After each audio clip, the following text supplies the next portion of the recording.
everybody that saw the prototype pipe was just enamored with the welded, fabricated, handmade deal that it was. So I thought I'd show you a little bit of my torch welding, because I don't think it's that huge of a deal. It could have been MIG welded, but I don't have electric or a MIG welder. I have a torch. So I just run down along here. Now you can weld without wire, and you can just chase your bead down along there. When you get a little gappy, you need that. And I was using 18 gauge material, and I was hand hammering it and rounding it up into a cone.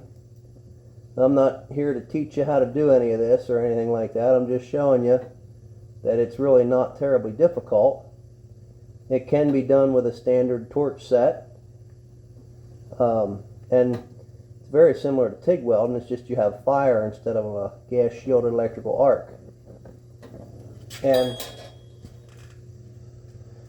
it can be done very nicely and very consistently. And let me pull the tinted shield away. I think my phone's having trouble handling that intense light from the torch. But it's not a perfect weld bead, but it's fused, and if I were to make that 90 degrees and put a bottom on it, it would hold water.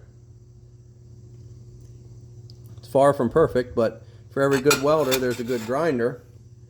And it was here a few weeks ago at the Wheeler Palooza, everybody was complimenting me, and I appreciate the kind words about how I welded that and handmade that and all the fabrication and stuff, and other people saying that they wouldn't have been able to do that. And it really, I just have a standard typical torch, but what I've done is train myself to do it. And this, it's hard to see because the way I have my phone setting, is a braze tree. Now I'll try to put the tinted shield back over you and see if it don't get too glaresome. And what this does, it teaches you to add brass very carefully to what looks like a tree, and it teaches you the torch manipulations and how to handle it. And again, you don't want to be in a hurry. You don't need your torch burning super hot. You just got to get in there and just kiss the brass that's there and re-wet it just a little bit, and just add a little piece to it. I don't know if it's going to come through, if you'll be able to see. But this is all about torch manipulation and just being there long enough to get it to stick. You don't want to be there all day and burn it off. Burn your tree limbs off. But this taught me a good bit of what I'm able to do. And I learned this from YouTube. There's a guy, he was with Cowley College, C-O-W-L-E-Y, and now he's with weld.com, Bob Moffett. He's funny, but man, when that guy talks, you better listen. He knows welding, brazing, soldering, MIG, stick, TIG, all of it. See how you build this up. And it's a skill builder. And I built this whole tree off of this plate with countless brazing rods. But you just got to learn to get it hot enough to melt and fuse, and then get away from it.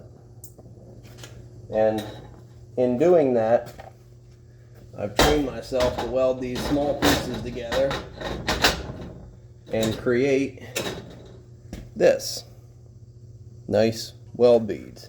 So I don't consider myself any kind of a gifted fabricator.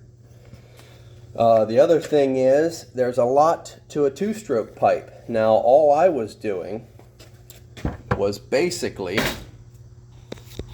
using that sheet of material. You can see the rainbow pattern there. That's how you make a cone. There's a lot of it missing there. I learned that from a YouTube video, and these are just some of my scrap pieces here to cone them around. I had a round bar here clamped on, and I hammered it into the shape I wanted. And when I got the cones close enough together, I'd just fuse them with a torch, and that was that. And there's a lot to a two-stroke pipe in the aspect of there's an exhaust pulse that goes out and one that comes back, and there's certain, like, they don't just do this because it looks cool. That is a certain diameter and a certain shape and a certain funnel, and the exhaust goes out and then a pulse comes back, and that's what gives you your top end RPM or your low end grunt bark. It's very, very scientific in a 2-cycle. I did none of that. I don't understand all I know about it, and I basically was replicating a look, and that's all I was going for. So my substandard fabrication skills got me there, and here was a piece I was just practicing just before we went on camera, and I was just fusing it. I wasn't adding any filler. Man, I don't know what is up with my phone not working. Come on. There we go. And I was just fusing, and it blew out on me because the gap was getting a little wide. If I'd have been adding filler, I could have kept it cooler. But, you know, it's just one of those things that with practice and time, you will improve. And doing things like this, where you come in with your torch and you just touch it and get away, touch it and get away. You can actually deposit some brass on there, and you can build away. And I did that whole thing. I did the roots, I did all the tree limbs.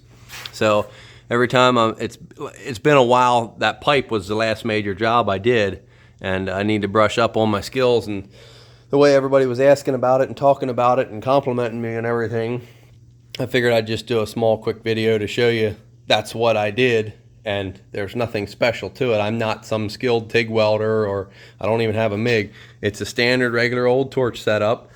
But you do want to spend some money on regulators, because most of your regulators start at 20. This one actually goes in twos. It's 20, 18, 16, 14, 12, 10, 8, 6, and 4 is the last little line, just there on that side of the needle. And when you're doing this kind of stuff, you only need 3 to 5 psi on acetylene and oxygen. You don't need 40 and 5 like if you're cutting or you're rosebudding or whatever. So you want 3 to 5. I run about 4. The needle's in a little different position now. When I open the valve and it starts flowing, it actually drops close to between 3 and 4. And I'm using the little guy. I do have a welder, but that thing's a pig. If it's not between 90 and 120 or whatever, it ain't doing anything. This is just a 0 tip. So when you're dealing with little, like I said, 18 gauge, you don't need a big tip. But I do have a whole bunch of them, all the way up to number 7. I have 000, 00, regular 0, and then 1 through 7. So I can do just about anything. And there's just a satisfaction that comes with laying a weld down that looks like that. It's like, okay, I know I can improve that. I know I can do better with some more practice. And torch welding, it's the old way, but when you're doing an exhaust for a prototype that's going on display, it's all you need. I know this wasn't about 3-wheelers, but thanks for watching anyway. A clear and accurate record must be maintained.